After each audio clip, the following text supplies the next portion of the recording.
We're back, and we're just 46 days from President-elect Donald Trump becoming president. And here in D.C., the District of Columbia, there's a lot of talk about who will fill which cabinet post. But what's happening outside D.C., in the heartland, and what effect the ripple effect of Trump's election is having, we got to find out. For more on that, I'm joined by Henry Gomez. He's chief political reporter for the Cleveland Plain Dealer. And, of course, our friend John Ralston, our new friend, I should say, Henry Gonzalez, editor of the Nevada Independent and an MSNBC contributor. I want to start with Henry. You know, John Kasich had a lot of fans around here, including me. What's he going to do now? He bought the ticket that says no Trump. Did he buy the wrong ticket? Well, he's term limited, so he's going to be looking for a job after 2018. But as I reported last night, he's finding himself deep in a challenge for control of the Ohio Republican Party right now. His handpicked chairman, Matt Borges, also is very lukewarm toward Trump. He ended up supporting Trump, but he would publicly criticize Trump whenever he said something that he deemed offensive, and he would try to give him advice through the media. All of this rubbed Trump Republicans the wrong way.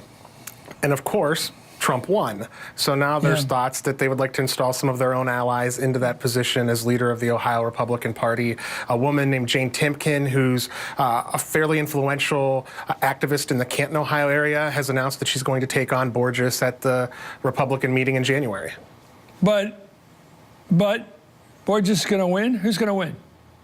Borges is confident he has the votes. Today, Kasich actually put out a statement saying that he's still behind Borges. He believes he has the votes. And while it's not surprising that Kasich still supports Borges, the statement shows that Kasich is going to use his political capital. He is going to use his bully pulpit. And he still very much cares who's going to control the Ohio Republican Party going forward. And he's got a couple more years as governor. Anyway, thank you so much, Henry Gomez of the Cleveland Plain Dealer, a great newspaper. And let's go right now to John Ralston, our buddy from Vegas. So what is going on out there?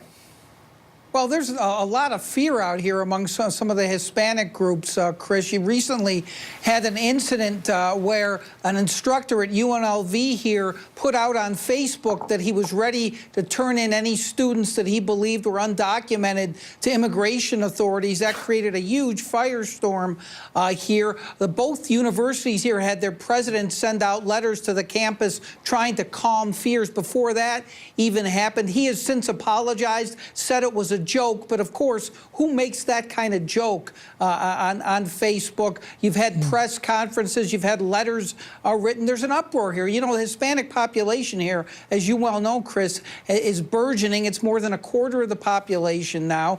Trump was destroyed in the Hispanic vote here, and so this is a real issue. There's a lot of fear in this community about what's going to happen with deportation. Thank you very much. John Ralston from Las Vegas. Merry Christmas to you, sir. And that does it for this hour. But stay tuned for Hardball, which is coming up now. We've got a full hour of politics, especially this bizarre jamboree of prospects for Secretary of State, a list that grows to Trump's pleasure, I guess. You've heard the headlines, by the way. Now we'll get to the opinions in the news. And we got some big guests coming up, including former White House Chief of Staff, Andy Card. Keep it here for Hardball. Next.